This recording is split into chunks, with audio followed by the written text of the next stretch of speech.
Sam's Garage, presented by Hemsaw.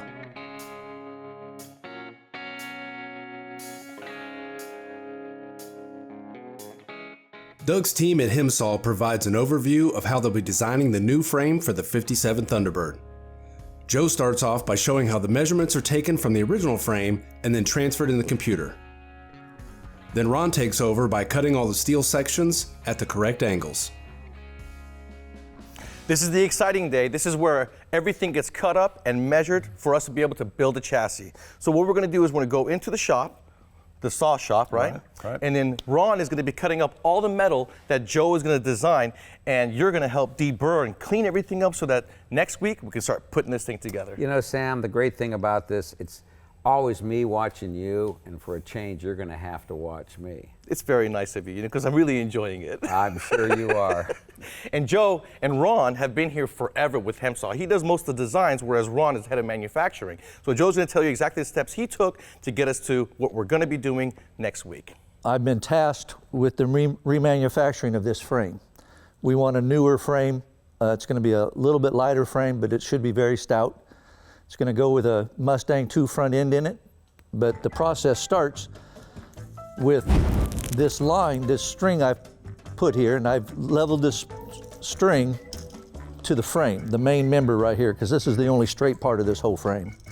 Drawing this up in SolidWorks, which is a 3D modeling software, and it's precise. It's real as it is out here in the computer. And it doesn't, if you flaw in there, it'll be flawed out here. And it's a really good program.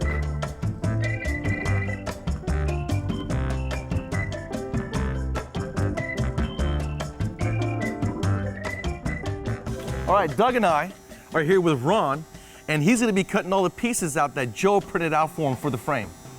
Tell us what you got here, Ron. What we have here right now is 9 prints, and some of them are × 2 and some of them × 1. We're going to do all the 90-degree cuts, and then we're going to do the miter cut, and there's like 3 of them that has to have a compound. So we'll do that last. So we'll cut all the straight 90 degrees first. That's cool. Let's get started. And when we're done, I'll deburr it. Finally, something for you to do. I know. Tech tip for you guys at home, when you're building something like this, it's important to always use the same tape measures, because we have, Sam Hemming, thank you.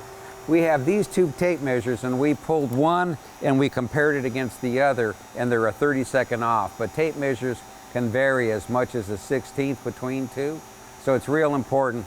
Start off with one, use that one all the way through. The other thing, if your material's sitting outside and it's 110 degrees and then you bring it into your shop and it's cool, remember, steel grows when it's hot, shrinks when it's cool. All right, what we just did here, we did a miter cut. We angled it over to 50.4 degrees. And we've got a few more pieces that we're going to change the angle on and do some more miter cutting. Believe it or not, this pile is going to turn into a frame. This is what it looks like before we actually weld and tack it together. And you know, you guys, to see you in your element doing what you did, starting from zero, the precision cuts, the grinding, the equipment, it was very impressive. You know, Sam, the interesting part, what we really wanted to do was to show everybody at home, you know, if they have their own saw, they're going to have to start with 90-degree cuts, and from there they're going to do their angle cuts.